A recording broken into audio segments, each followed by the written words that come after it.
Bueno, buenas noches a todos. Estamos una vez más desde el balcón, no estando en el balcón. Es el programa 57. 57 ya. Tanto, ¿eh? Y esta noche, esta tarde, para los que estén en otros horarios mirándolo, vamos a estar exponiendo, con la ayuda del Señor, y eso esperamos, el capítulo 3 del Evangelio de Juan, desde el versículo 22. En tanto, el amado Esteban, como solemos hacer, orará juntos con todos ustedes y yo estaré compartiendo los grupos. Esperamos que se vea bien hoy porque me olvidé el tablet, así que lo estamos haciendo desde un celular. Hermano, bienvenido. Gracias. Bienvenido a tu casa. Bendito Señor, queremos consagrar este tiempo en tus manos, apartarlo para estudiar tu palabra, para gozarnos en ti, Señor, y te queremos suplicar que te manifiestes a nuestras vidas, pese a nuestros pecados, nuestras debilidades, todo aquello, Señor, que pasa por nuestras cabezas, por nuestros sentimientos, todo aquello, Señor, que decimos o hacemos, queremos suplicarte que nos purifiques con tu preciosa sangre, que nos laves, que nos hagas instrumentos útiles en tus manos para tu gloria, Señor, que podamos proclamar tu palabra, que podamos comunicar el hermoso mensaje del Evangelio, que es lo que nos mantiene en vida, Señor. Este hermoso mensaje que tú encarnaste, Jesús, y que tú reflejaste tan hermosamente en esa cruz, en esa resurrección.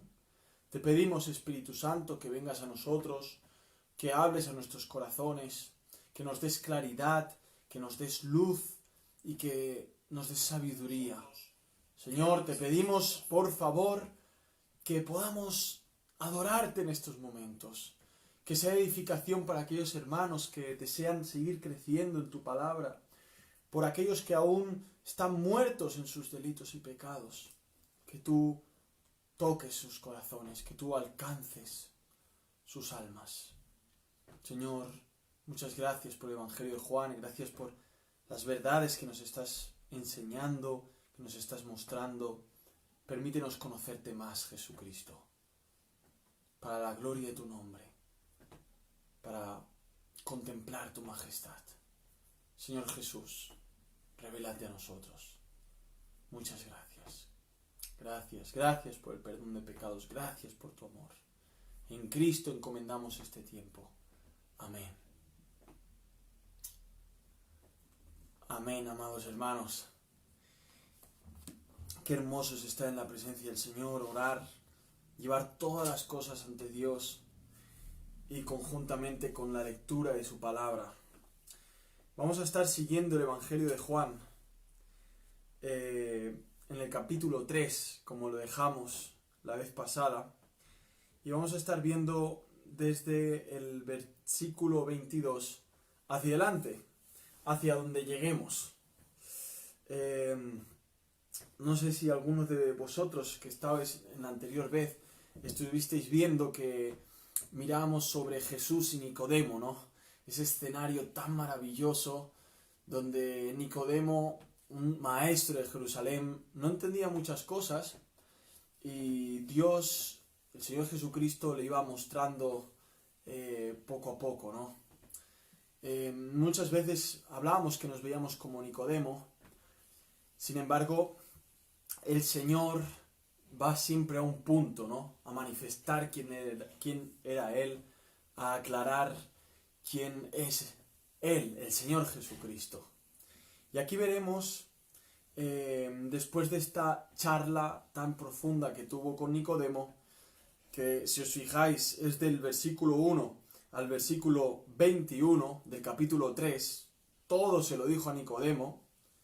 Vamos a ver del versículo 22 hacia adelante cómo era en un contexto donde habían bautizos, había activismo, gente bautizándose, vemos aquí, ¿no? En el río Jordán, etcétera, discípulos de Jesús, discípulos de Juan, hablamos de que también habían competencias.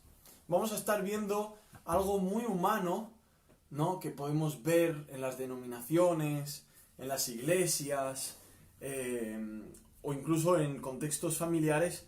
Siempre vemos como mucha competencia, como, yo tengo más gente, o yo tengo más tal, y siempre vemos una cierta tensión, ¿no? Y esto es una de las cosas que vamos a poder ver, pero también vemos como el Señor Jesús va a guiar todo, y de qué forma, ¿no? Y nos va a servir de algo muy práctico. Así que vamos a empezar Juan capítulo 3 del 22 hacia adelante.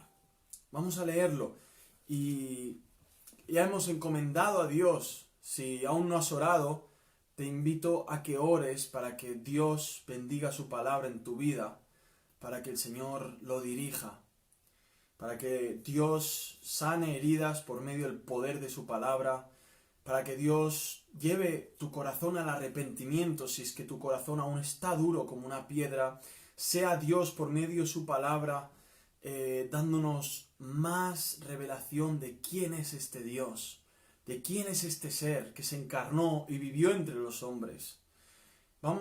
Hemos orado ya, pero si aún no lo has hecho, te invitamos, ora a Dios, invoca su nombre, su palabra no se abre en vano.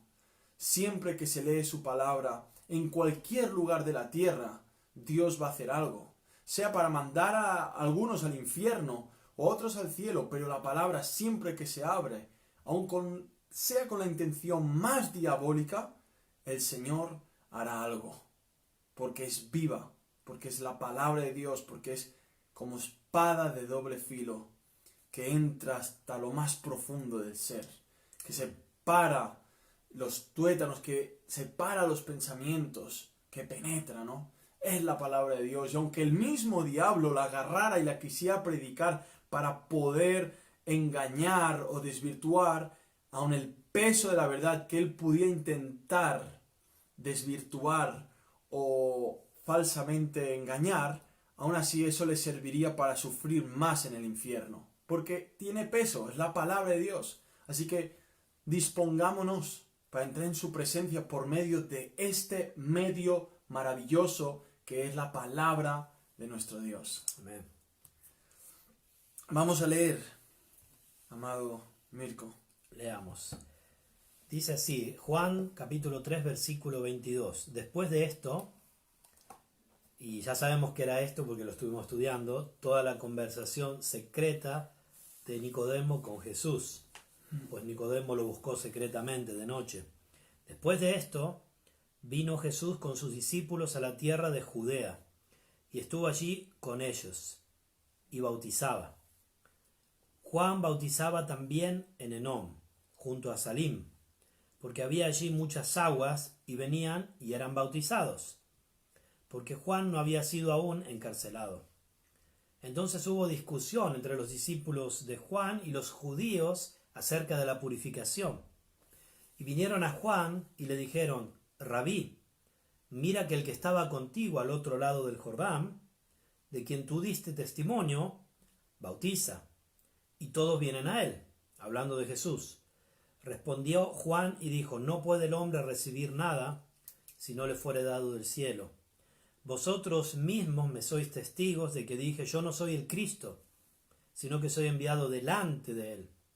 El que tiene la esposa es el esposo, mas el amigo del esposo que está a su lado y le oye, se goza grandemente de la voz del esposo. Así pues, mi gozo está cumplido. Es necesario que él crezca, pero que yo mengüe. Y para aclarar lo del bautismo, leemos los primeros versículos del capítulo 4 también. Seguimos, ¿no? Pero después, el que de arriba viene es sobre todos. El que es de la tierra es terrenal, y cosas terrenales habla.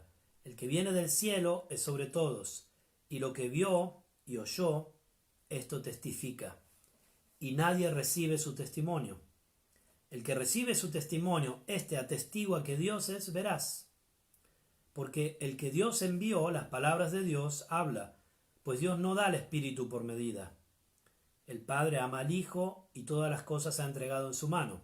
El que cree en el Hijo tiene vida eterna, pero el que rehúsa creer en el Hijo no verá la vida, sino que la ira de Dios está sobre él. Leemos los primeros versículos del capítulo 4. Cuando pues el Señor entendió que los fariseos habían oído decir: Jesús hace y bautiza más discípulos que Juan, y aclara el apóstol Juan, aunque Jesús no bautizaba sino sus discípulos, salió de Judea y se fue otra vez a Galilea. Y creo que es correcto terminarlo aquí, porque en realidad el capítulo debería haberse extendido hasta aquí. Después va a hablar del encuentro de Jesús con la mujer samaritana, ¿no? Pero esto nos aclara que no era Jesús quien bautizaba, sino sus discípulos, para quitar dudas. Empezamos entonces a desglosar, a desmenuzar desde el versículo 22, amado.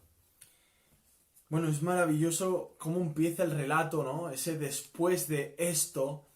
Hermanos, yo no sé si habéis leído o habéis estudiado junto con nosotros la vez anterior qué era esto. ¿A qué está especificando con esa palabra esto? Es maravilloso porque ese después de esto implica todo lo que el Señor Jesús ha hablado con Nicodemo. Para ahora entrar en un escenario donde se está llevando a cabo con el simbolismo del bautizo. Es realmente lo que el Señor ha hablado como el nacer de nuevo, como el arrepentimiento, como el sacrificio de Cristo en la cruz, todo lo que iba a significar el bautizo, ¿no? Y lo podemos ver. Después de esto, vino Jesús con sus discípulos a la tierra de Judea y estuvo allí con ellos y bautizaba. Bueno, gracias a Dios que Mirko aclaró, porque aquí aparentemente parece que el Señor va con sus discípulos a cierto lugar y el Señor Jesús empieza a bautizar gente. Pero vamos, como hemos podido ver en el capítulo 4, versículo 2, Jesús no bautizaba. Es muy bueno también saber que el Señor Jesús llevaba a sus discípulos, ¿no? El Señor también quería, no así, con Nicodemo, no están sus discípulos. En este momento el Señor sí lleva a sus discípulos. Dice, Juan bautizaba también en Enón. Es decir, aparentemente también dice que Jesús estaba en Enón, porque dice Juan también estaba en Enón, ¿no? Bautizaba en Enón. Junto a Salim, porque había allí muchas aguas. Los dos bautizaban, según lo que decía aquí, ¿no? Después descubrimos, versículo 22 y 23, sí. Claro, que no era Jesús quien bautizaba, sino sus discípulos. Y creo que aquí, si distingo bien, que están tratando de sembrar cizaña, ¿no? Sí. Porque van a Juan el Bautista y le dicen, mira, aquel que tú bautizaste ahora también bautiza, ¿no? O sea, hay un poco de esta idea de crear cizaña entre Juan el Bautista y Jesús, sobre todo en Juan el Bautista, ¿no? Sabemos que no habían entendido tampoco quién era el Señor, y Juan lo tiene que especificar muy claro, pero vamos a verlo más adelante. Ahora vemos que está en un lugar donde bautizaban, donde había muchas aguas. Aquí va a entrar un punto, ¿no?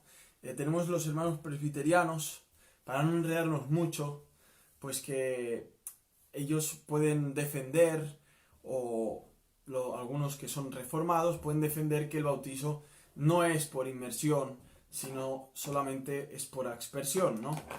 Sin embargo, bueno, aquí vemos que hacía falta muchas aguas para bautizar, porque entendemos que en este contexto bautizaban por completa inmersión, ¿no?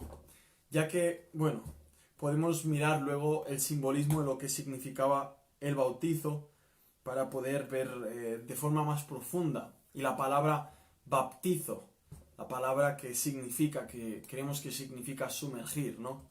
Más que nada por lo que significa el ser bautizado, pero lo miraremos más adelante. Así que dice que venían y eran bautizados, ¿no? Versículo 24, porque Juan no había sido aún encarcelado. Vemos que aun cuando Juan no había sido aún encarcelado, Juan seguía con su ministerio, Juan seguía predicando, preparando el camino para el Señor Jesucristo, ¿no? Seguía predicando del arrepentimiento, seguía predicando que tenía que venir el Mesías. Y ya el Mesías ya había venido, y ya, como hemos visto, ya había sido bautizado, ¿no? Y esto lo pudimos ver en el Evangelio, en el capítulo 1, del 19 hacia adelante. Pero Juan sí, es verdad, tenía que ser encarcelado luego, cuando iba a acabar su etapa, iba a ser encarcelado, ¿no? Y dice así el versículo 25, entonces hubo discusión entre los discípulos de Juan y los judíos acerca de la purificación. Ahí vemos que rápidamente los fariseos empezaron a discutir ya sobre lo de la purificación, que más que nada lo de la purificación eran cosas de sus propias tradiciones, de sus propios inventos, ¿no? Como si le faltara algo a lo que hacía Juan. Y vinieron a Juan y le dijeron, Rabí, mira, que el que estaba contigo al otro lado del Jordán, de quien tú diste testimonio, bautiza, y todos vienen a él. Y aquí vemos lo que Mirko estaba diciendo. Aparentemente parece que quieren poner una cizaña, ¿no? Aparentemente parece que quieren causar una división, como si Juan y Jesús no estuvieran alineados con el mismo pensamiento o incluso con el mismo espíritu, ¿no? Cuando desde el vientre de su madre Juan y Jesús ya por el Espíritu Santo ya estaban en comunión, ¿no? Entonces vemos esto y podemos aplicarlo, mucho cuidado, por las competencias. Aquí vemos que quieren poner un sentido de competencia, ¿no? De a ver quién está haciendo más, de a ver quién lo está haciendo mejor, de a ver quién se está superando. Es algo tan humano que lo podemos trasladar a la vida eclesial, ¿no? No funciona así. En la vida eclesial, el que intente hacer esto acabará pagando el Espíritu Santo y acabará al final haciendo ministerio por las fuerzas de la carne y no por las fuerzas del Señor. Y vemos esa actitud. Dice así, y vinieron a Juan y le dijeron, maestro, ¿vale? Interesante, rabí. Le ponen título, tú eres el maestro, pero hay otro allí. Es muy sutil, pero ahí lo podemos encontrar. Primero te suelto el título, te enjabono la espalda y luego te presento el caso, la bandeja, ¿no? Quizás podríamos hipotizar que quizás lo hacían aún con un celo justo, en el sentido de que probablemente veían a este Jesús desconocido para ellos, ¿no? Sí, pero no podemos ignorar que ese Jesús solamente lo vieron, claro, bautizado, la voz, la paloma, o sea... No lo reconocieron, ¿no? Pero quiero decir, esto es lo que sucede seguido, ¿no?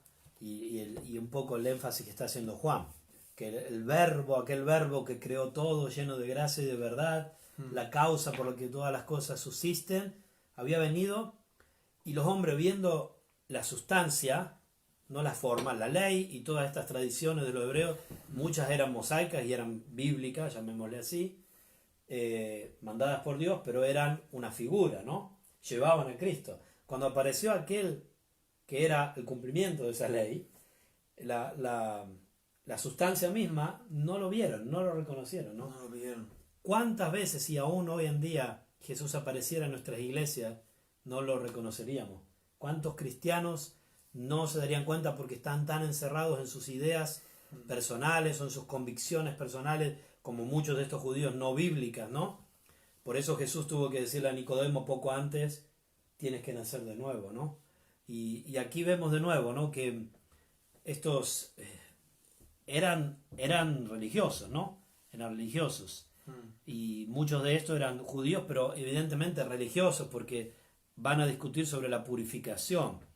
La purificación era un deber de la ley mosaica. Evidentemente estaban molestos al pensar que Jesús estaba siendo más popular que Juan. No lo sabemos el por qué, ¿no? Pero evidentemente no hay hay un deseo de crear contienda, o al menos un celo que según estas personas podía ser justo, pero están perdiendo lo más importante, no están viendo a Jesús por quien es Él, ¿no?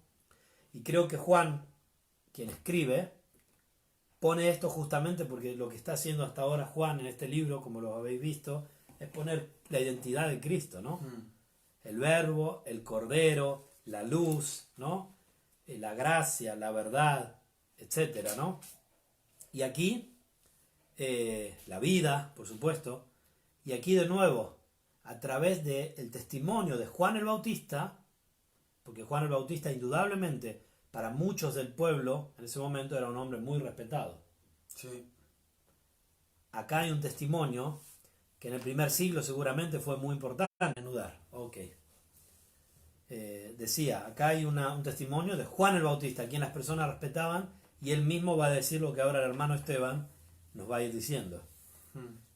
Versículo 27, ¿no? Bueno, antes de llegar al 27, hay para seguir discerniendo este espíritu Sí. de separación, de riña, de contienda, de competencias. De competencia, eso creo que es lo más... Pienso que hay que discernir bien este espíritu, porque no es que quieran hacer una competencia entre dos denominaciones o dos iglesias dentro de una sola denominación. No. Quieren intentar hacer la competencia entre un siervo y el Señor de señores.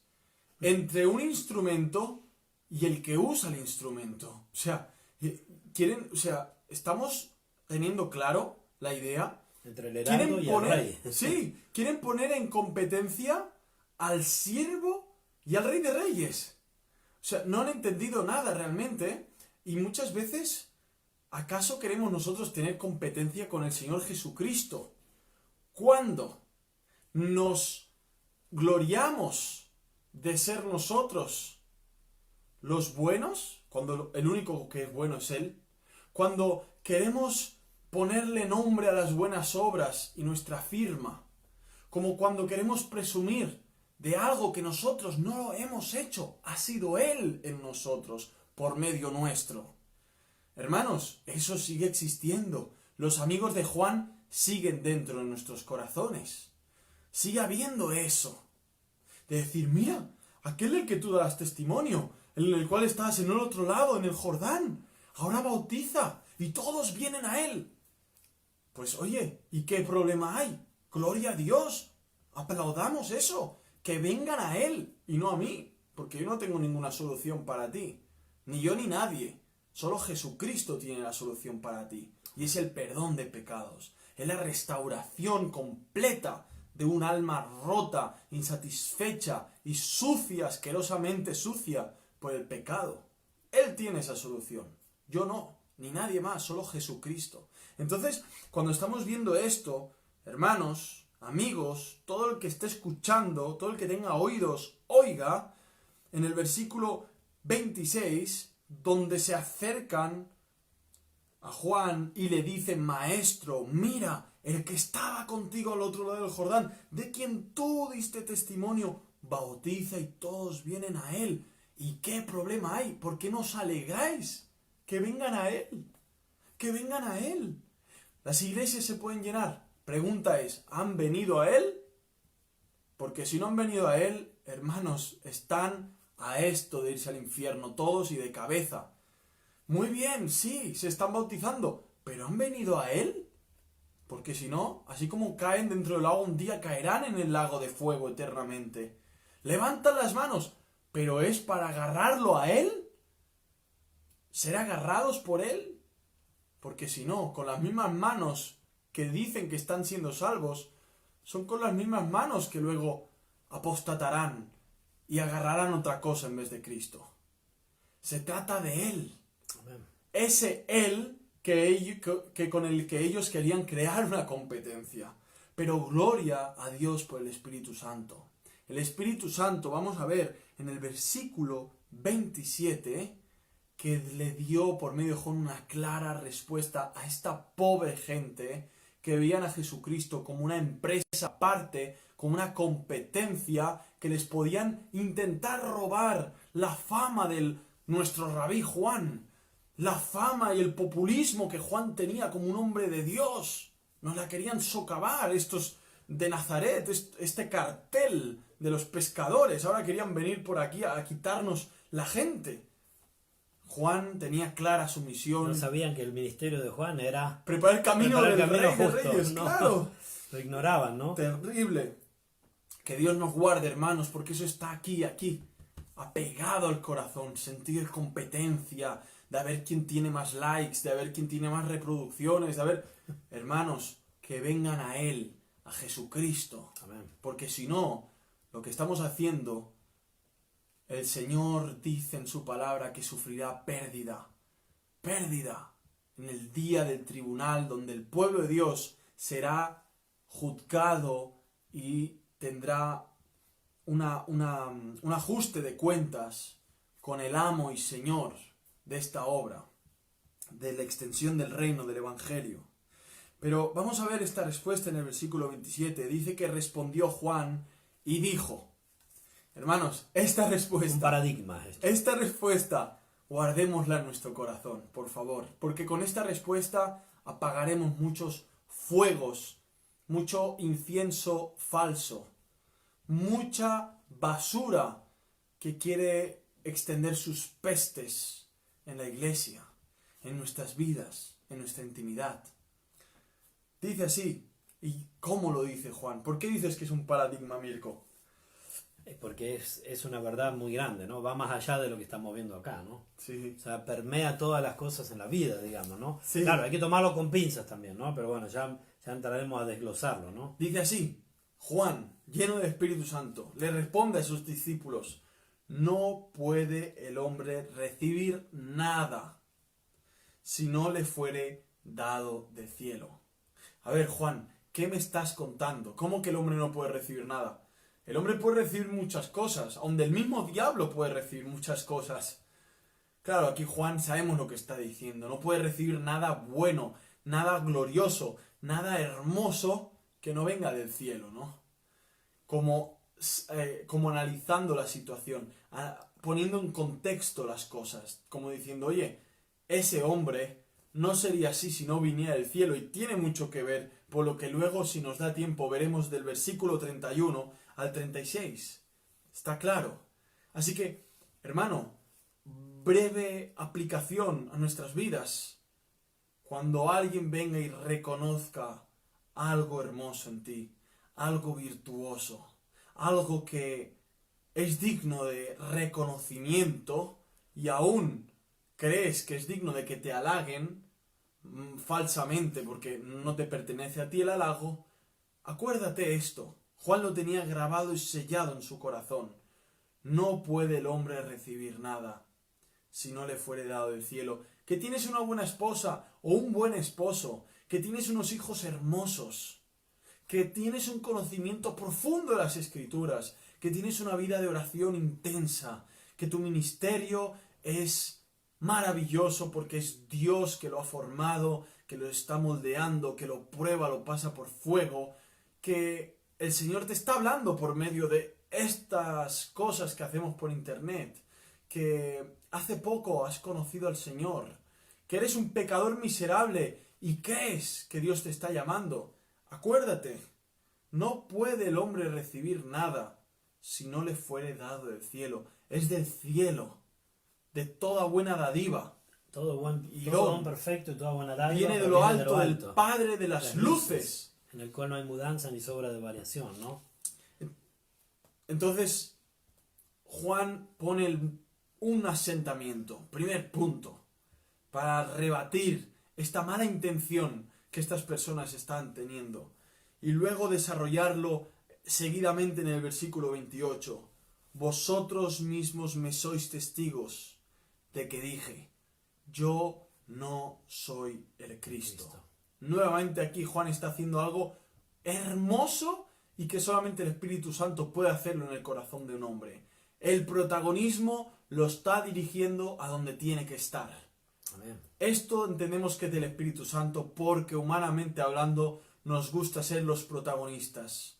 Y es así, aun cuando somos cristianos, queremos ser los protagonistas, sea porque hemos triunfado sobre el pecado, o sea porque hemos perdido, hemos sido derrotados y ahora somos los monjes que nos flagelamos y pobre de mí, y pobre de mí, y pobre de mí. También estoy siendo el protagonista.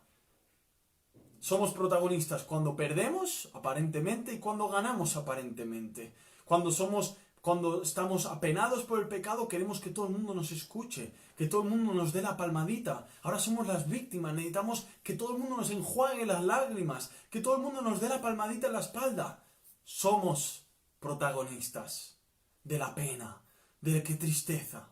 Pero cuando hemos vencido contra el pecado, también somos los protagonistas. Queremos que todo el mundo se entere, que hemos vencido, que hemos ganado, que somos fuertes, que mira, hemos sido librados, sí, tal, tal, tal. No, no, no, no. Hemos dicho, nosotros no somos los salvadores. Ni nos podemos salvar a nosotros mismos, ni hemos y nunca salvaremos a nadie. Es el Cristo, el Mesías. Y Juana señala hacia allí.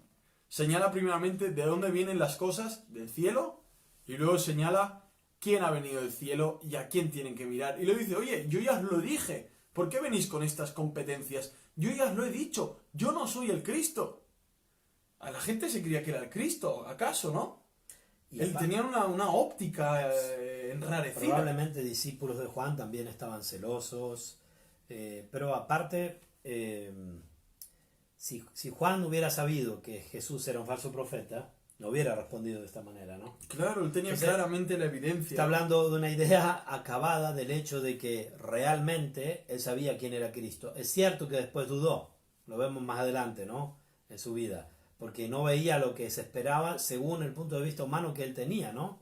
No había comprendido del todo la obra de Cristo y por eso Jesús les manda a sus discípulos con la respuesta, ¿no? Usando del profeta Isaías, creo que era, ¿no? Pero claramente Juan está diciendo, yo sé lo que dije de él y sé quién es él y también sé cuál es mi ministerio y cuál es mi propósito, ¿no? Qué maravilloso cuando nosotros podemos, porque hoy en día está muy de moda falsos pastores, falsos predicadores, enseñantes que ponen a sí mismos al centro, ¿no? Lo que tú estás diciendo. Y no toman el propósito que debería un verdadero. Muchos de ellos no son hijos de Dios. Pero hay algunos que siendo hijos de Dios se les monta la cabeza, ¿no? Pierden la razón, ¿no? Hay la tendencia en todos nosotros. Siempre. Tristemente está esa tendencia y tristemente tendemos a cultivarla. Así Porque es placentero el sentimiento. Es como un fervor, como wow, soy especial, la gente me mira, estoy bendecido, ¿no? Tengo aprecio a los demás, Y uno al final, o sea, cuando ya acaba toda la parafernalia, ¿no? El talón se abre, se cierra y las luces que brillaban tanto se vuelven tenues, las máscaras se caen y queda uno en la soledad ante el Señor, se da cuenta que ha sido ridículo, pésimo, pasajero. Y eso lo saben muchas personas. Esos días donde todo era la espuma del champán, ¿no? Después, ¿qué pasó con esa espuma? Volvió a decaer. Y es más, el Señor se encargó de que desapareciera esa espuma. Porque la gloria solamente puede ser para Dios. Hay gente que aparentemente tiene un don de sanidad, pero ellos, aunque aparentemente puedan orar y la gente sanarse, no han entendido en muchos casos que si sanan no son ellos, es Dios el que sana. Y cuando nosotros oramos por alguien y ese alguien Dios lo transforma o Dios lo sana o al final acaba teniendo un trabajo, no ha sido nuestra oración, no ha sido la perseverancia con la que hemos orado, ha sido Dios. Amén. Que nos ha puesto a orar y que en su voluntad ha querido que oráramos eso para responder eso. Ha sido Dios. Nada de creernos especiales porque predicamos, oramos o predicamos el Evangelio por las calles o tengamos aparentemente dones. Porque no es así. Viene del cielo y es el Señor. Y no solo con respecto a cosas positivas. Está bien, yo dije que Juan sabía quién era Jesús. Pero la Biblia nos enseña también a estar en sumisión. Por ejemplo, hablaba Pablo a los reyes, a las autoridades, a las leyes, porque fueron puestas por parte de Dios, ¿no? Y vemos también en la historia cómo había reyes que eran puestos por parte de Dios y otros reyes debían de humillarse delante de ellos, ¿no? Lo estamos leyendo, ¿no? Y aunque eran reyes malos, como por ejemplo reyes que destruyeron a Jerusalén o al pueblo de Judá, etc., Dios lo había puesto para destrucción. Y esos reyes cuando se ensoberbecían, después Dios los destruía a ellos. Y les decía, tú fuiste solo un instrumento en mi mano, ¿no? Y así también, por supuesto que hay límites. Vemos a Juan y a Pedro que estaban, que les prohibían de predicar el Evangelio y ellos dijeron, considerad vosotros si es mejor obedecer a los hombres que a Dios. Hay límites a todo esto, pero hay cosas que debemos reconocer. Todos los que están en poder, en eminencia, los que juzgan, Dios los ha permitido estar allí. Entonces, nada puede recibir nadie si no viene de parte de Dios y de parte del cielo.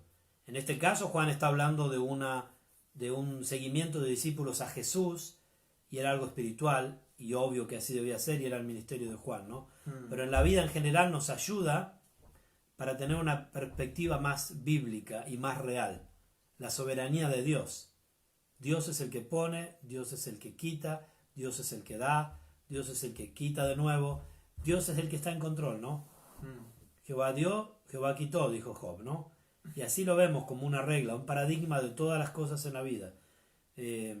No puede el hombre recibir nada si no le fuera dado el cielo. Vosotros mismos me sois testigos de que dije, yo no soy el Cristo, sino que soy enviado delante de él.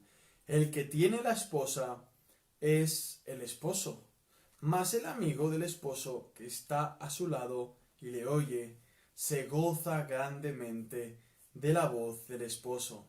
Así pues, mi gozo está cumplido. Me encanta porque Juan manifiesta, no solamente en palabras, sino también en actos, que está lleno del Espíritu Santo. ¿Cómo? Él se gozaba en la persona de Jesucristo. Y él lo ve así. Fotográficamente, él habla desde la perspectiva de una boda, ¿no? Ve el esposo, ve la esposa y el amigo del esposo.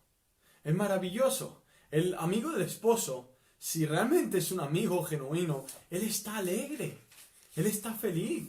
Él no siente envidia por el esposo, como se lo querían colar estos discípulos, que eran más discípulos de la fama de Juan que de Juan, porque si eran discípulos de Juan realmente hubieran entendido ya hace rato todo esto, pero eran discípulos seguramente de la fama, del populismo, de que miraban los discípulos como, wow, es un discípulo de Juan, preguntémosle, oye, ¿qué tal están tus días con Juan? ¿Cómo lo pasas? ¿Cómo es? Cuéntanos, ¿cómo es Juan? ¿Cómo es Juan en el desierto? ¿Cómo es? ¿Qué milagros hace? ¿Qué hace Juan? Y ellos seguramente pavoneaban, bueno, pues Juan, mira, Juan fue lleno del Espíritu Santo desde el vientre de su madre, ¿lo sabías? Ah, sí, wow, queremos un autógrafo de un discípulo de Juan, ¿no? Entonces, él claramente asienta realmente su posición para que desde su posición puedan ver más cerca a Jesucristo. Discípulos de Juan deberían entender quién era Cristo. Discípulos por fama no entendían quién era Cristo. De hecho, verdaderos discípulos de Juan se fueron con Jesús. Verdaderos aparentes discípulos de Calvino deberían entender lo que es la gloria de Dios en la familia, en el trabajo, en las finanzas, en la sociedad, en la iglesia, en la predicación de la palabra.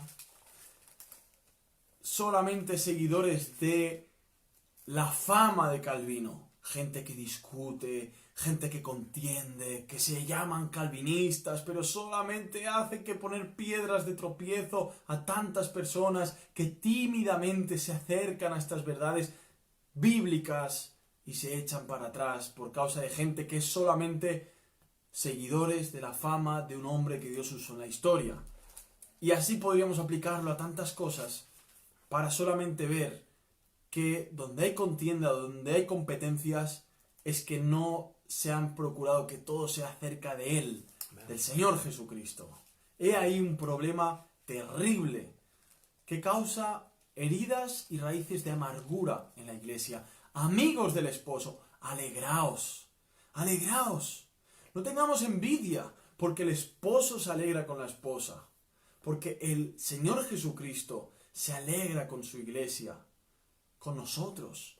Pero a la vez, si somos cooperadores de extender el reino, también somos sus amigos. ¿Qué decía el Señor Jesucristo? Ya no os llamaré siervos, sino amigos, si hacéis lo que yo os digo. ¿Por qué? Porque el siervo no sabe lo que hace su Señor, pero el amigo sabe lo que hace su Señor. Entonces, seamos amigos y como amigos gocémonos. ¿Sabes cómo manifiestas que tú no eres amigo de Dios? Cuando tu gozo en Cristo es nulo. Solamente eres un simple siervo, eres un mandado que hace las cosas por hacer, sin satisfacción, sin placer, sin gozo. Y eso, hermanos, es triste. Yo he experimentado en tantas formas y en tantas situaciones el sentirme una persona que hace las cosas para el Señor porque toca, porque lo dice la Biblia y hay que hacerlo y punto. Bueno, por deber. Pues está bien en cierta forma, pero no es esa la esencia. La esencia es que hacemos las cosas porque el Señor es nuestra satisfacción, porque el Señor es el placer más solemne y glorioso del cual deberemos luchar para no sustituir por otro placer.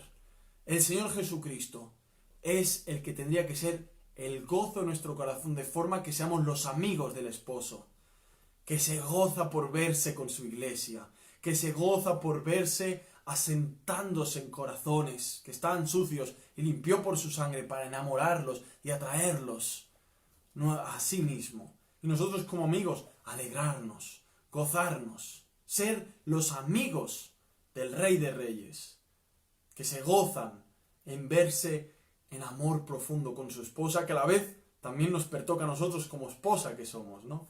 Señor nos da la bendición y el privilegio de ser los amigos y a la vez la esposa. Eso quería decir, que hay muchos que son esposa y no se comportan ni siquiera como se comportaría un amigo del esposo. Sí. Por eso la palabra en Oseas, ¿a qué se compara Israel tantas veces con Dios? ¿A una prostituta? Una prostituta, sí. ¿Y qué creemos? ¿Que estamos lejos? Pues no, muchas veces, por desgracia, la iglesia, la esposa de Jesucristo, así como Israel también era la esposa de Dios, y vemos esos simbolismos. Está claro que muchas veces eran prostitutas porque muchos no eran de Dios y realmente eran apóstatas abiertamente, y lo vemos, cómo acaba la historia en muchas historias del Antiguo Testamento, pero otros sí, y volvían y se arrepentían, ¿no? En este caso también vemos que la iglesia hoy en día puede actuar como una esposa adúltera. Y muchas veces somos así porque no cultivamos nuestra amistad con Dios, porque no cultivamos nuestro gozo en Cristo. No nos alegramos porque estamos como los discípulos de Juan, sumergidos en la competencia, en el debate, en esto y lo otro, que no está mal. O sea, tenemos que hacer apologética. Dice, defended la fe, contended ardientemente por la fe una vez dada a los santos. Lo dice en la carta de Judas. Está claro. Pero una cosa es hacer una defensa a algo que se está siendo atacado, otra cosa es defender la fama, defender esto, lo otro, todo tipo de cosas circulares donde al final no vemos que sea acerca de Él, donde al final no hay gozo en Él, donde al final no vemos que Él sea glorificado. Y esto abunda, aunque se quiera maquillar de que es fervor, de que es, no, estamos protegiendo la causa del Evangelio, la causa de Dios. No es tanto como a veces aparentemente es. Si realmente fuera así, veríamos más fruto, veríamos más gozo en aquellos que aparentemente son los abanderados. Porque lo dice la palabra, ¿no? Juan, ¿quién más que Juan que parecía un hombre que parecía estar tan enojado? Cuando su predicación era arrepentíos, generación de víboras, cuando hablaba de generación de víboras, ¿quién nos enseñó a huir de la ira venidera? Cuando le decía a Herodes, esta es la mujer de tu hermano adúltero. ¿Quién es este hombre? Pues sí, este hombre era un hombre lleno de gozo. Es así, Juan el Bautista no era un hombre con barba, despeinado, loco, todo el día gritando. Aparentemente suena así, ¿no? Y el que sea un poco así es como Juan el Bautista. Pues no, hay mucha gente que aparentemente se parece a Juan el Bautista porque gritan, porque hablan mucho del infierno, porque hablan mucho de arrepentirse, pero no tienen gozo como lo tenía Juan. No se gozan con el esposo. Y eso es lo que realmente les falta. Y en eso Dios se va a glorificar más o se va a glorificar menos. ¿Cómo tú te gozas con el esposo? ¿Cómo te gozas con el esposo? Sí, aquel que viene con un caballo blanco a juzgar la tierra, aquel que se sentará a la mesa con la esposa, en las cenas, en las bodas del Cordero. Sí, con ese Juan se gozó muchísimo desde el vientre de su madre. Amén a todo. Ahora, ¿puedo hacer una aclaración teológica donde no queríamos caer?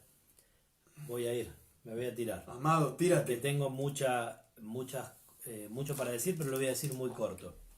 Este pasaje viene usado por aquellos que defienden, y quizás muchos ahí no van a entender de lo que estoy hablando, tómenlo como una paréntesis.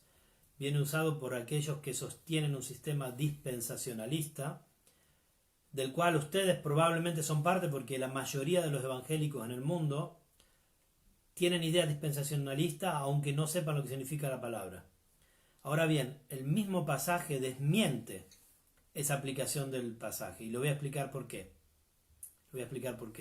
Juan tenía un ministerio sobre todo a la nación de Israel, a su pueblo, que era el de preparar el camino para su pueblo. Y aquí Juan, cuando dice, mi gozo está cumplido, está diciendo, logré mi ministerio. ¿Qué logró? Que la gente estuviera yendo a Jesús. Entonces la esposa de la que está hablando acá no era la iglesia. Lo siento, esta es mi postura, no tienes que compartirla, creo que es la tuya también. Seguramente que está hablando que él había logrado, por la gracia de Dios, que el pueblo de Israel o las personas que iban a Jesús hayan ido. Y cuando él dice esto, ni idea tenía del concepto de iglesia como lo tenemos hoy en día, ni idea tenía de todo lo que el apóstol Pablo iba a desarrollar después en Efesios y en todas sus cartas, explicando el misterio de la iglesia. Simplemente él dice, y esto está buenísimo porque también veo por qué Juan el apóstol habla de mi gozo cumplido. Juan el apóstol había sido un discípulo ¿de quién? De Juan el Bautista. Y usa este concepto de mi gozo cumplido, ¿no? Dice, así pues mi gozo está cumplido. ¿En qué cosa está cumplido? Que cuando el amigo del esposo, él se llama a sí mismo amigo del esposo, ve que la esposa está a su lado, se goza grandemente.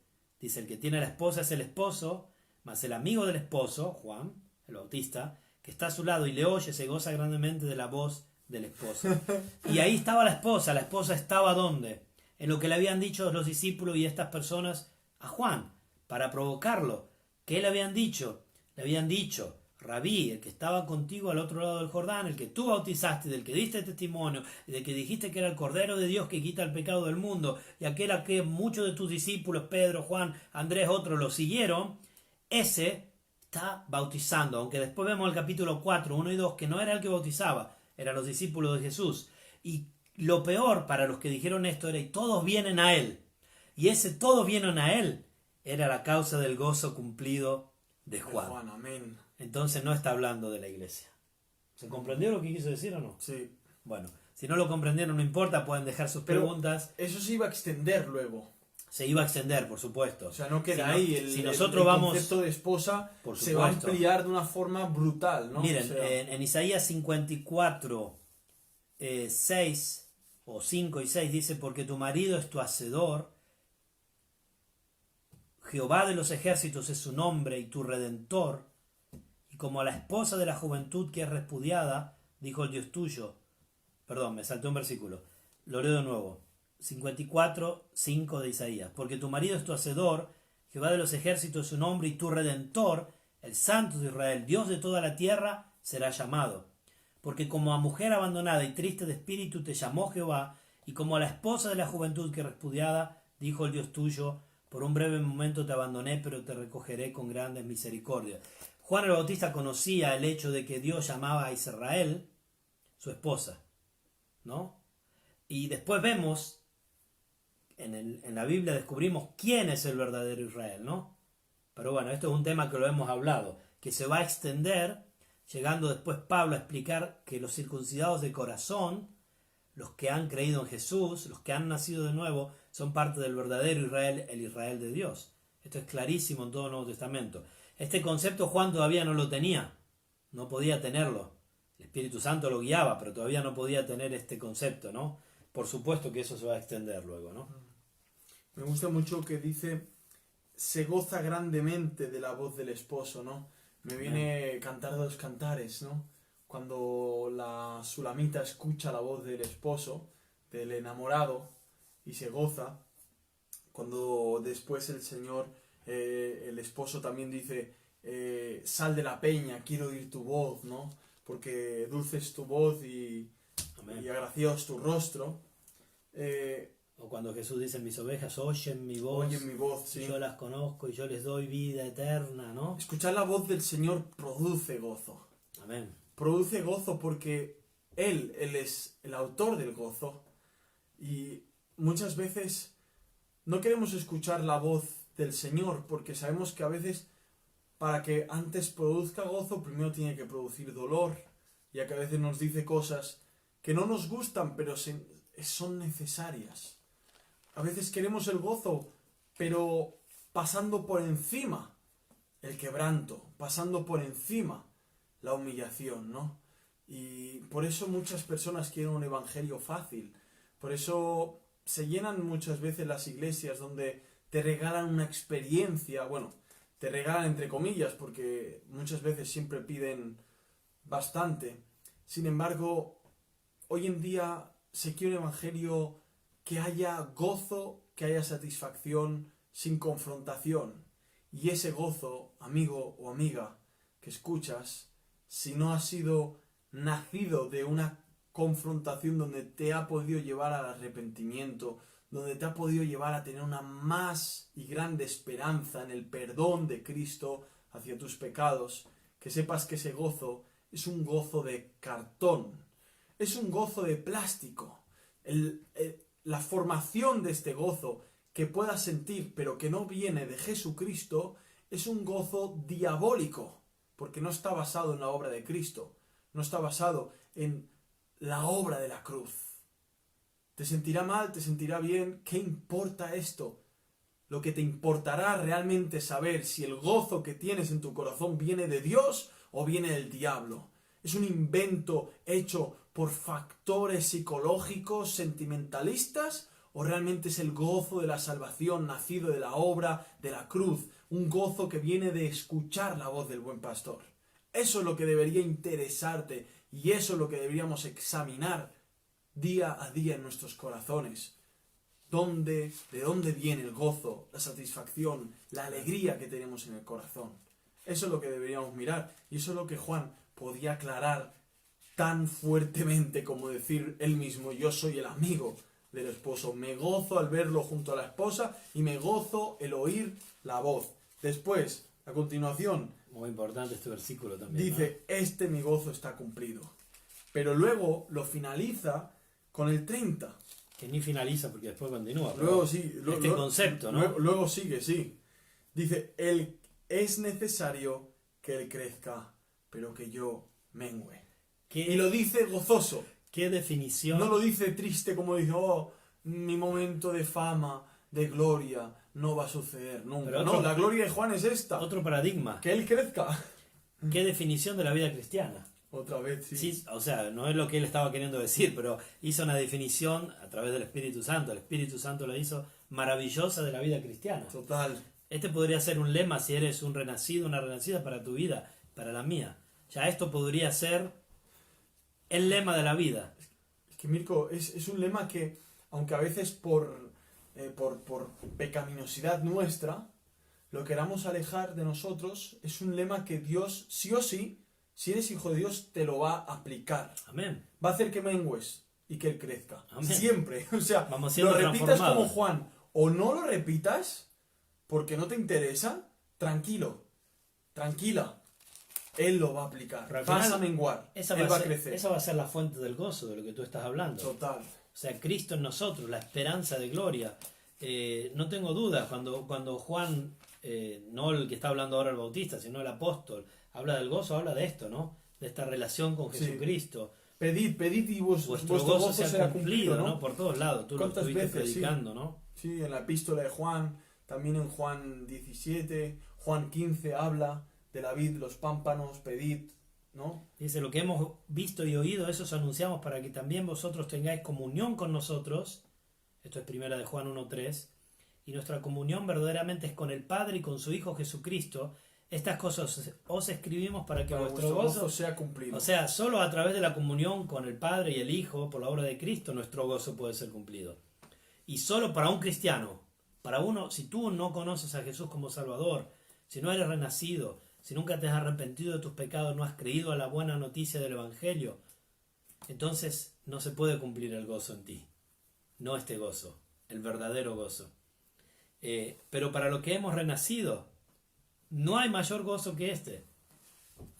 El ver que mi hijo camina en la verdad, dijo Juan, ¿no? No hay mayor gozo que este, el oír que mis hijos andan en la verdad. Amén. Y no hay mayor gozo que este, que Cristo crezca en nosotros y que nosotros menguemos. Wow. Porque si nosotros crecemos, nuestro pecado nos quita el gozo. Y si crecemos hay pecado. En cambio, en un cristiano, en un renacido, si Cristo crece, aumenta el gozo. Aún en medio del dolor. Es paradójico, pero es así. Hermano, es como, o sea, en esta vida se trata de menguar para que Él crezca, ¿no? Sin Amén. embargo, nunca en esta vida menguaremos lo suficiente. Amén. O sea, nunca desaparecerá nuestro ego en esta vida. Siempre deberemos sistemáticamente estar menguando Y como porque dice nuestra Pablo, tenemos que inclinación, crucificarlo, ¿no? sí, porque nuestra inclinación es siempre querer crecer nosotros, Ujú.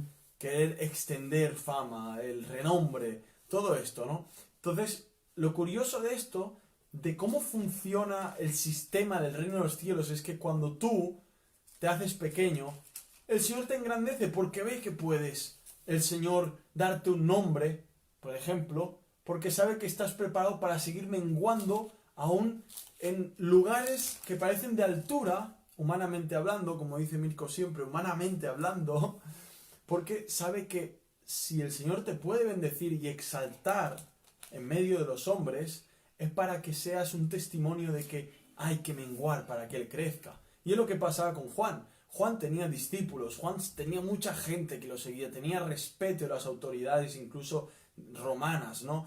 Se dice que Herodes lo apreciaba un montón. O sea, el perverso Herodes tenía Lo respeto respetaban. y aprecio por Juan el Bautista. Herodes no era un estúpido, Herodes era un monarca, medio romano judío, rico a más no poder, con mucha autoridad sobre Palestina y sobre muchas tierras, ¿no? Es más, Herodes fue el que mandó luego a Jesús nuevamente a Pilato, o sea, y este hombre tenía aprecio y le dolió en el corazón profundamente que le cortaran la cabeza a Herodías le Juan, pidió la cabeza, ¿no? ¿vale? Entonces, ¿de qué estamos hablando? Estamos hablando de un hombre Y después pensaba que que Juan había resucitado también. su mentalidad de vida era: yo tengo que menguar, él tiene que crecer. Hoy en día, si Donald Trump te tuviera aprecio, o si el dictador de Corea te tuviera aprecio, ¿estarías preparado para ser apreciado por los poderosos de la tierra porque tú te dedicas a decirle verdades como puños? Bueno, ¿lo estaríamos si nuestra línea de vida fuera: yo tengo que menguar, yo tengo que menguar, yo tengo que menguar? Él tiene que crecer, él tiene que crecer, él tiene que ser reconocido, él tiene que ser adorado, él tiene que ser amado, el Señor Jesucristo. Entonces el Señor puede que nos usara a unos niveles donde, si estuviéramos arrogantemente soberbios, ¿cómo Dios nos haría eso, llevarnos a esos lugares para luego caer como una mosca aplastada? No. Entonces, la filosofía de vida, la forma de pensar de la vida, el estudio como deberíamos ejercitarnos siempre es: Señor, yo tengo que menguar, yo tengo que menguar, tú tienes que crecer. Amén. Nada se puede recibir del bueno si no viene del cielo, ¿no? ¿Cómo voy a crear competencias? Como si esto fuera Wall Street y tuviéramos aquí la bolsa de valores. Aquí, a ver quién tiene más puntos y tal. ¿Qué es eso? ¡Qué vergüenza! ¡Qué ridículo! Que Dios nos perdone y nos guarde y nos proteja y nos ayude. Entonces, nuevamente, Juan levanta el dedo y dice en el versículo 31, el que de arriba viene. Y acá vamos a entrar a cosas aún más gloriosas y más maravillosas, si se puede decir, ¿no? Es sobre todos. Supremacía de Cristo aplastante. ¡Boom!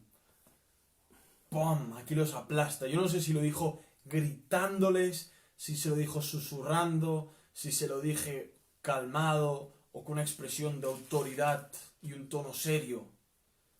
No lo sé. Pero Juan está claro que por su respuesta ya vio intenciones. Ya vio por dónde iban esas flechitas maliciosas, venenosas, tóxicas de esos discípulos de Juan. Que a lo mejor ellos eran inconscientes, pero el diablo se cuela por donde pueda, por donde Dios le permita realmente, ¿no? El que de arriba viene es sobre todos. Y de nuevo acá vemos a Juan, el que está escribiendo el libro, cómo está poniendo a Cristo porque lo vimos desde el inicio, ¿no? La Sí. identidad de Cristo, ¿no? Y nuestra identidad en Cristo, pero sobre todo la identidad de Cristo, ¿no? Maravilloso. O sea, este Evangelio es un poema de la supremacía, de la deidad, de la superioridad, de enaltecer a Jesucristo, ¿no? De toda su magnitud, ¿no? Y Amén. grandeza. Oh Señor, ayúdanos a entender y a conocerte más y a transmitirlo con un carácter que te honre más, Señor.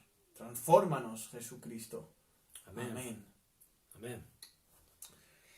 El que es de la tierra es terrenal. Y cosas terrenales habla. El que viene del cielo es sobre todos. Hay que saber y entender lo que sigue siendo la audiencia de Juan. No han cambiado. Siguen siendo los discípulos. Son esos discípulos que luego tendrían que ir a Jesús a preguntarle, ¿eres tú realmente el que tenía que venir? Ujú. Y Jesús lo manifiesta poderosamente, ¿no? Pero eso ya está mucho más adelante.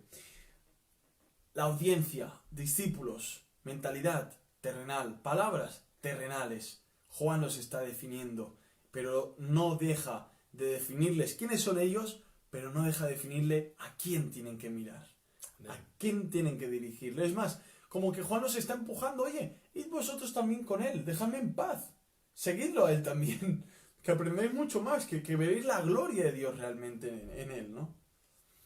Y dice, el que viene del cielo es sobre todos, otra vez. O sea, si no los ha aplastado demasiado, le está añadiendo kilos de verdades, toneladas de verdades sobre las espaldas, para que queden también menguando. Y puedan ver que el que tiene que crecer es Jesús, no Juan, Amén. no los discípulos. Juan es un instrumento. Jesucristo debe crecer. Él debe crecer. ¿De qué está hablando Juan? Porque uno dice, oye, pero aparentemente Jesús creció, su fama fue popular, o sea, sí es verdad que lo seguían, pero por pan. Sí, es verdad, sanaba leprosos, pero volvían a darle gracias. Bueno, de unos cuantos solo regresó uno. Sí, bueno, algunos fariseos venían a él, pero de noche, y solo fue uno. Sí, bueno, pero él era reconocido. ¿Pero dónde? Él fue crucificado, él fue dejado por todos, él fue olvidado, ¿dónde? Despreciado. Despreciado y desechado entre los hombres, varón de dolores, experimentado en quebranto, o sea, Hundimos de él el rostro ¿dónde? y no le estimamos. Como oveja, ¿no? Llevada al matadero, Ujú. o sea, no abrió su boca. O sea, Juan, ¿dónde ves que Cristo tuvo que crecer? Bueno, para la óptica de Juan, Jesucristo creció como el sustituto perfecto, el Cordero, que vino a quitar el pecado del mundo. Él vio que él tenía que crecer y lo vio crecer hasta el día que perdió la cabeza, pero se fue al cielo para que luego Jesús volviera glorificado, y ahí lo vio crecido y ahí lo vio en gloria, y ahí dijo, wow, seguramente valió la pena menguar, ahora te veo crecido y sobre todos y sobre toda criatura y toda cosa creada, tú estás sobre todos. Y el que escribía el Evangelio Lo vio en el Apocalipsis luego. lo vio crecer y cómo, ¿no? Los dos Juanes, los dos Juanes. Lo vio, hoy estuvimos leyendo la lectura de nuestra iglesia, Apocalipsis 1, 2, Sí. la revelación de Jesucristo, Fua. ¿no? Si lo vio y cómo creciendo, ¿no? El que de arriba viene sobre todos, el que es de la tierra es terrenal. Es algo hasta lógico esto, hasta muy simple. Apela a la lógica. Sí, Pero te lo Juan. digo a ti que estás ahí atrás. Esto también aplica a ti, amigo, amiga. Jesucristo es el que es sobre todos. El que es, el que era y el que ha de venir. Dice que Él está sobre todo principado y potestad, sobre todo nombre que se nombra. Toda rodilla se doblará delante de Él. Él, que viene del cielo, es sobre todos. Y si crees en Él, te arrepientes de tu pecado, crees en su obra, en tu lugar, muriendo en la cruz, eres salvado y Él está, Él es parte tuya, o tú eres parte de Él, mejor dicho, ¿no? Pero el día que Él venga, va a venir sobre todos, visible, para juzgar a este mundo, arrebatar a los suyos y juzgar a este mundo. Y será una vez más sobre todos. Él es sobre todos. Él impone su supremacía, su superioridad, su gloria. Él la impone. Y acá Juan el Bautista lo sabía.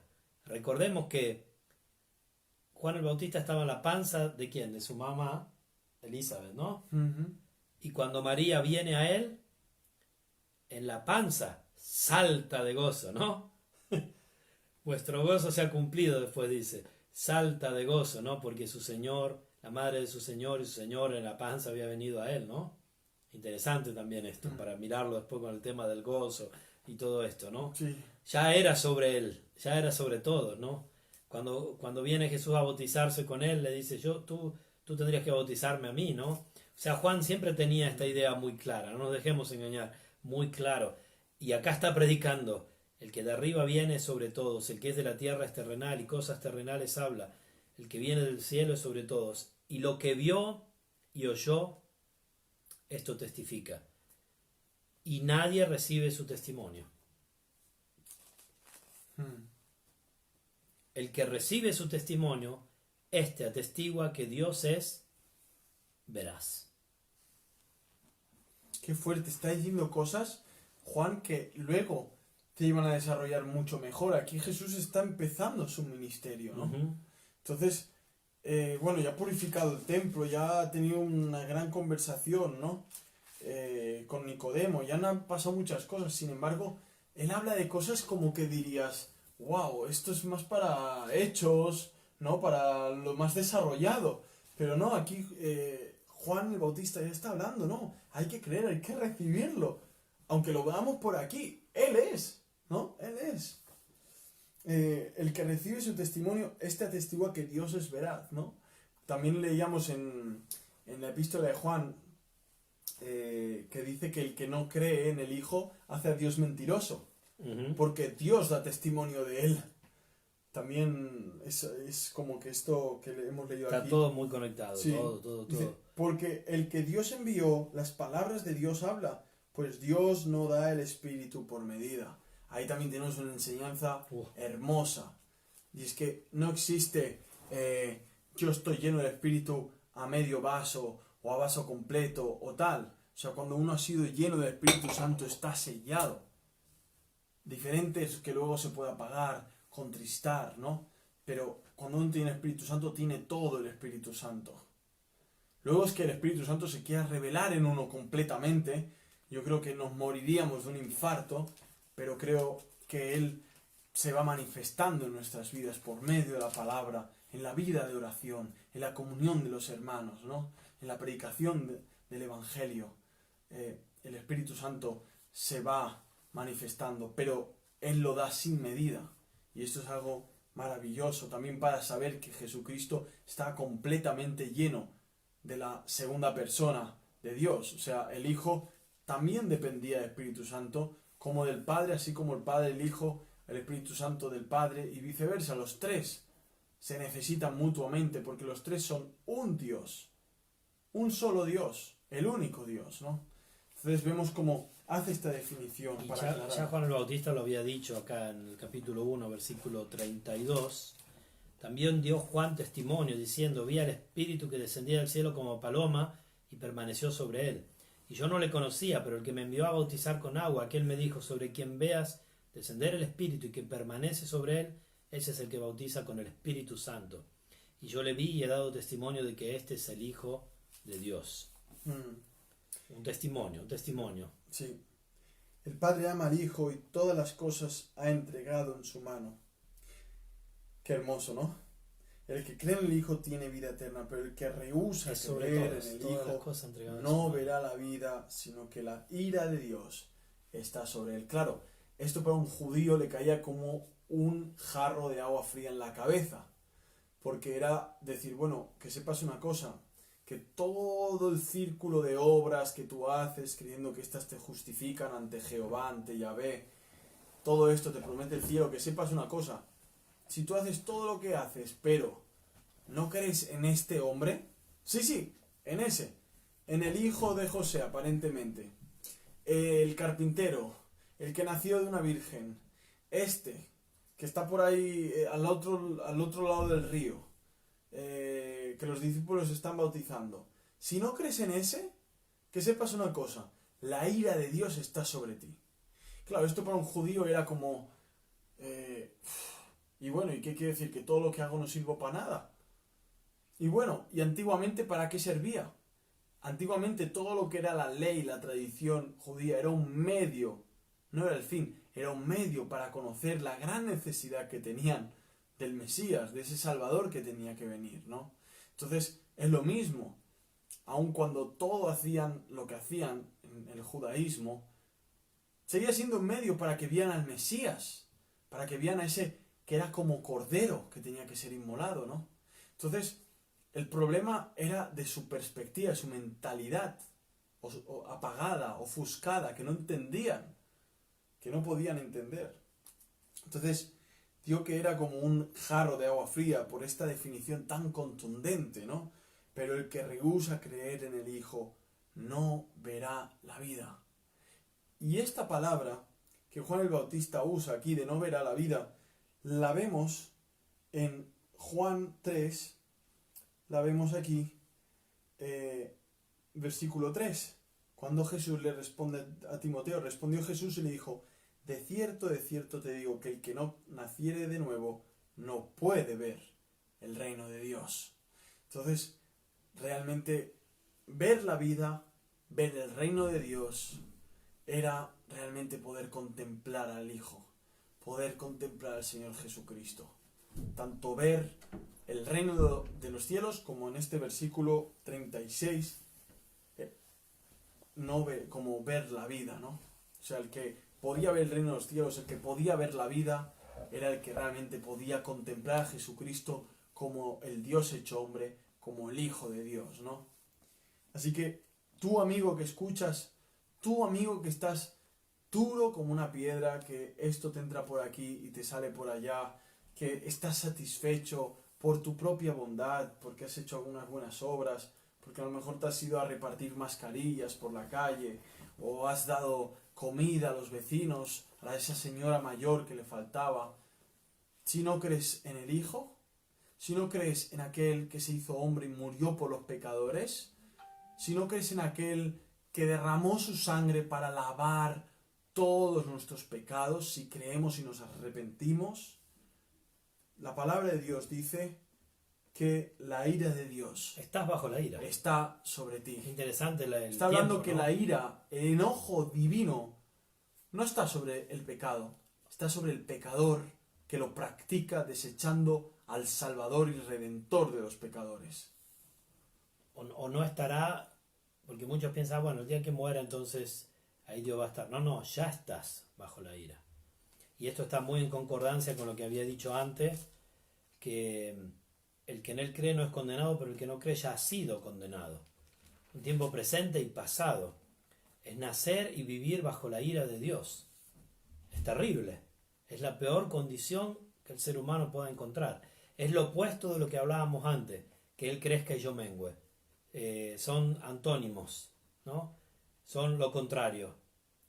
Que Cristo crezca en ti porque has creído en Él, has sido salvado por su obra, el Espíritu Santo te ha sellado y entonces se inicia una obra de que Él crezca y mengue, es exactamente, y el gozo que se cumple y se experimenta y se prueba, es exactamente lo opuesto a vivir bajo la ira.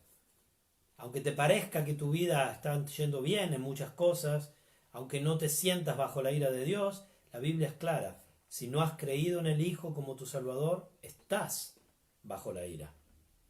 Eso significa que la justicia de Dios se descargará sobre ti el día que te encuentres delante de Él, después de haber muerto. Te preguntarás, bueno, ¿y cómo sé si estoy bajo la ira de Dios o no? Yo creo que te interesaría saber la respuesta, si aún no la tienes muy clara. No es cosa de bromas si alguien está bajo la ira de Dios. Así como te preocuparía si sabes que un juez aquí en la tierra está irado contra ti y tiene una causa personal contigo. O el presidente de la república donde vives. Y te puede empapelar y te puede meter en la cárcel. ¿Te preocuparía? Yo creo que sí. Que esta noche no podrías dormir muy tranquilo si sabes que hay un juez o un presidente o un rey, una persona aquí en la tierra con mucho poder airado contra ti. Creo que tendrías angustia, estarías angustiado, no tendrías hambre a lo mejor. pienso eso, ¿no? Esa es la misma condición en la que estás. Imagínate ahora si no te ves realmente cómo estás bajo la ira de Dios. No sobre encima, no por encima controlando la situación, bajo la ira. La ira de Dios está aquí, tú estás debajo, haciendo tu vida, tranquila, como si nada te pasara, como si todo estuviera bien. No hay redención, no hay salvador, no te agarras de Jesucristo, lo desprecias. La ira de Dios sigue sobre ti. Es cuestión de tiempo. Cuestión de tiempo de que su paciencia llegue al límite y en ese límite Él manifieste lo que ya tiene sobre ti, ¿no? Dice que Dios es tardo para la ira. Y grande misericordia. Y hay ejemplos, por No, ejemplo. perdón. Dios es tardo para... Sí, Dios es para tardo la para airarse sí. y es rápido para hacer misericordia, ¿no? Entonces, la misericordia es que, aunque Dios tiene ira sobre ti, que estás viviendo en pecado, que desprecias a Dios, aunque Dios está irado sobre ti, su ira se mantiene sobre ti, tú puedes, por medio de Jesucristo, apelar a la misericordia de Dios. Es decir, puedes recibir aquello que no mereces. Por la misericordia de Dios tú puedes no recibir aquello que merecerías. Es decir, mereces la ira divina, pero por medio de Cristo recibes su gracia. Recibes su gracia y no su ira. Puedes hoy apelar a su misericordia, puedes venir a Él, escuchar la voz del esposo, gozarte en Él, disfrutar de Cristo Jesús, pero arrepiente de tus pecados, porque si no, acuérdate de esto, un día la ira de Dios caerá sobre ti eternamente en el infierno. Te alcanzará tarde o temprano. Y este es el ejemplo, porque muchos viven en comodidad y en un aparente bienestar, y ya sucedió en la historia.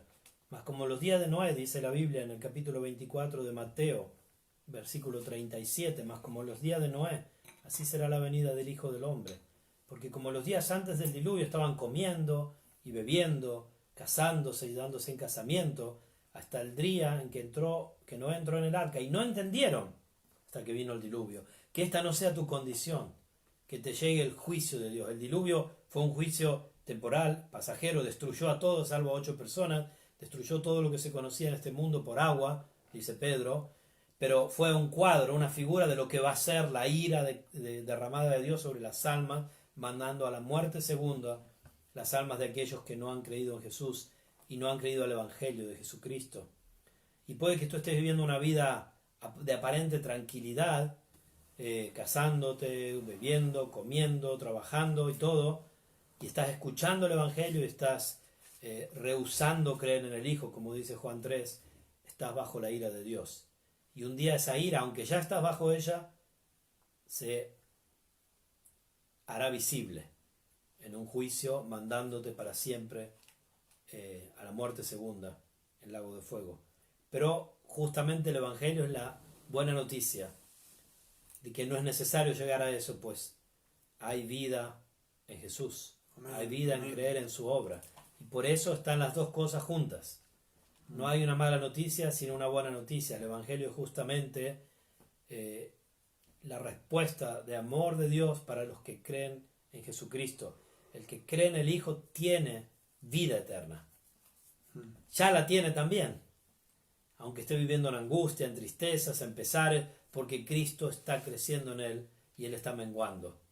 Y hay un gozo en eso.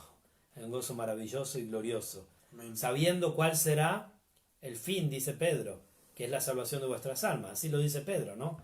Tenéis por bienaventurados cuando estéis en diversas tribulaciones o pruebas, sabiendo que produce paciencia, pero al final también dicen Pedro, ahí estoy mezclando Santiago con Pedro, después dice sabiendo que tendréis la salvación de vuestras almas, ¿no? El que cree en el Hijo tiene vida eterna. Pero el que rehúsa creer en el Hijo no verá la vida, sino que la ira de Dios está sobre él. Las dos cosas, en positivo o negativo, en tiempo presente. ¿Tienes la vida? ¿Tienes la vida de Jesús en tu vida? Esta es la pregunta. Arrepiéntete Y como decía al inicio de este mismo capítulo, es necesario que nazcas de nuevo. De cierto te digo, le dijo Jesús a Nicodemo, el que no naciere de nuevo no puede ver el reino de Dios. El que no naciere de nuevo no puede entrar en el reino de Dios. Juan menguó, comprendió quién era Jesús, comprendió cuál era el plan de Dios. Fíjense que Juan está predicando el Evangelio claramente. Juan el Bautista, el que cree en el Hijo tiene vida eterna, pero el que rehúsa creer en el Hijo no verá la vida, sino que la ira de Dios está sobre él. Estamos terminando. ¿Algo más para añadir, hermano? No, hermano, yo creo que simplemente orar para que Dios aplique estas verdades a nuestras vidas es necesario, hermanos, y más en este tiempo, donde si uno se intenta vanagloriar en Dios, pienso que a lo mejor nos puede humillar tanto que nos puede acabar fulminando, ¿no? Amén. Hay que meditar en esto. Hay que meditar en esto. Meditar. Que el Señor crezca, nosotros menguemos. Que sea su fama, su gloria, que Él sea enaltecido. Eso es lo que realmente nos va a dar gozo, satisfacción y alegría. Y eso es lo que tendremos que enseñar a aquellos que el Señor nos permita predicarles y sean salvos y así discipularlos, para que no se hagan discípulos de hombres simplemente, sino de aquel que siendo Dios se despojó a sí mismo, tomando forma de hombre, ¿no? Para luego ser siervo y luego en forma de siervo morir en muerte de cruz. Amén. Amén. Oramos, oren con nosotros, después vamos a leer Isaías 61 para despedirnos. Isaías 61, que habla de todo lo que hemos hablado. Leedlo con nosotros. Y gracias a todos los que nos estaban mirando, nos miran. Si quieren ayudar a este ministerio es muy simple. Compartan en sus muros, hablen con sus amigos, mírenlo. Sé que a veces esto puede ser muy pesado para muchos, lo sabemos. No es el clásico programa tan simple de seguir. Mira, él ya está destruido, cansado, se levantó a las 3 de la mañana. No sé a qué hora te levantaste, pero bien temprano para ir al trabajo. Se puede ver en más pedazos, pueden ver un pedazo un día, un pedazo otro día, no pasa nada, no nos enojamos, ni siquiera lo sabremos. Pero compártanlo, porque creemos que estamos estudiando la Biblia de un modo profundo, didáctico, devocional, y puede ayudar, porque cuando, como decía el hermano al inicio de todo de hoy, el Señor no hace caer ninguna de sus palabras en vano, ninguna de sus palabras vuelve vacía. Amén. Y nosotros lo que intentamos con todo el corazón es exponer las palabras del Señor. Y bueno, si quieren compartirlo, será un gusto, compartan donde quieran, grupos, amigos, lo que sea. Aceptamos cualquier insulto que recibamos por cualquier lado, no hay problema. Pueden aprovechar de estas dos caraduras para poder postearlo y quizás el Señor en su gracia pueda usarlo para amén, su gloria. Señor, amén. Es nuestra oración. Amén. Y gracias porque vi que había personas nuevas desde Italia, che il Signore ti benedica. Sorella, parlo l'italiano, speriamo che, perché no, anche qualche italiano possa ascoltare questo messaggio della buona notizia di Gesù Cristo, della salvezza nel suo sangue e nella sua croce. Nella sua grazia. Nella sua grazia, la grazia del Padre attraverso il sacrificio di Gesù Cristo.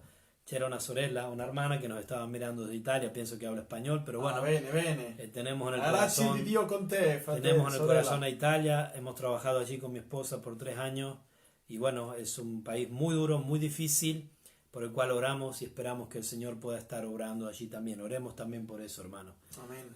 Ok, oramos. Señor, te agradecemos por tu palabra, por todo lo que nos has dejado, por estos pasajes maravillosos en la cual podemos ver a un siervo que te amaba, Juan el Bautista, predicando el Evangelio, aún al inicio del ministerio de Jesús, y es glorioso ver todo lo que él dijo que pueda ser aplicado en nuestras vidas, Señor, en la vida de los hermanos y hermanas que nos escuchan. Y te pido también, si hay gente ahí que escucha, que no ha conocido el Evangelio, que no se ha rendido delante de la obra de Jesucristo, no se ha arrepentido de sus pecados, no ha creído, que tú le dones, Señor, la fe, la gracia, la salvación, Señor, y que caigan las escamas de sus ojos y puedan ver la gloria de Cristo a través del Evangelio. Amén. La buena noticia que Dios estaba en Cristo reconciliando consigo al mundo, no tomando a los hombres en cuenta sus pecados. Y el que cree en Él tiene vida eterna, Señor. Te pido que así pueda ser, que haya nuevos hijos tuyos, aún a través de este programa, si eso es lo que tú deseas, Señor. Gracias por darnos esta oportunidad de abrir tu palabra, de predicar el Evangelio. Gracias por todo lo que tú has hecho en nuestras vidas. Ayuda a quienes nos están siguiendo. Sé que hay muchos enfermos, sin trabajos, necesitados. Señor, tú tienes el control y no hay un cabello que caiga de las cabezas de tus hijos que tú no lo sepas. Tú estás en control, Señor. Suple para esas necesidades. Provee, Señor, en tu gracia y en tu bondad, Padre. Gracias por todo. En nombre de Jesucristo oramos, nuestro Salvador. Amén. Amén. Isaías 61 dice el Espíritu, y este es Jesús que habla, aunque después él va a decir que era de él. Dice: el Espíritu de Jehová el Señor está sobre mí, porque me ungió Jehová, me ha enviado a predicar buenas nuevas a los abatidos, a vendar a los quebrantados de corazón, a publicar libertad a los cautivos y a los presos apertura de la cárcel. A proclamar el año de la buena voluntad de Yahvé y el día de venganza del Dios nuestro, a consolar a todos los enlutados, A ordenar que a los afligidos de Sión se les dé gloria en lugar de ceniza, óleo de gozo en lugar de luto, manto de alegría en lugar del espíritu angustiado. Esto es lo que estábamos hablando antes. Y serán llamados árboles de justicia, ¿no? Plantío de Jehová para gloria suya. reedificarán las ruinas antiguas y levantarán los asolamientos primeros y restaurarán las ciudades arruinadas, los escombros de muchas generaciones. Y extranjeros apacentarán vuestras ovejas, y los extraños serán vuestros labradores y vuestros viñadores. Y vosotros seréis llamados sacerdotes de Jehová, ministros de nuestro Dios. Seréis llamados y comeréis las riquezas de las naciones, y con su gloria seréis sublime. En lugar de vuestra doble confusión y de vuestra deshonra, os alabarán en sus heredades, por lo cual en sus tierras poseerán doble honra y tendrán perpetuo gozo. Porque yo Jehová soy amante del derecho y aborrecedor del latrocinio. Para holocausto, por tanto, afirmaré en verdad su obra y haré con ellos pacto perpetuo. Y la descendencia de ellos será conocida entre las naciones, y sus renuevos en medio de los pueblos. Todos los que lo vieren reconocerán que son linaje bendito de Jehová. En gran manera me gozaré en Jehová. Mi alma se alegrará en mi Dios, porque me vistió con vestiduras de salvación, me rodeó manto de justicia, como a novio me atavió, y como a novia adornada con sus joyas. Porque como la tierra produce su renuevo, y como el huerto hace brotar su semilla, así Jehová el Señor hará brotar justicia y alabanza delante de todas las naciones. Amén. Buena semana para todos. Aleluya.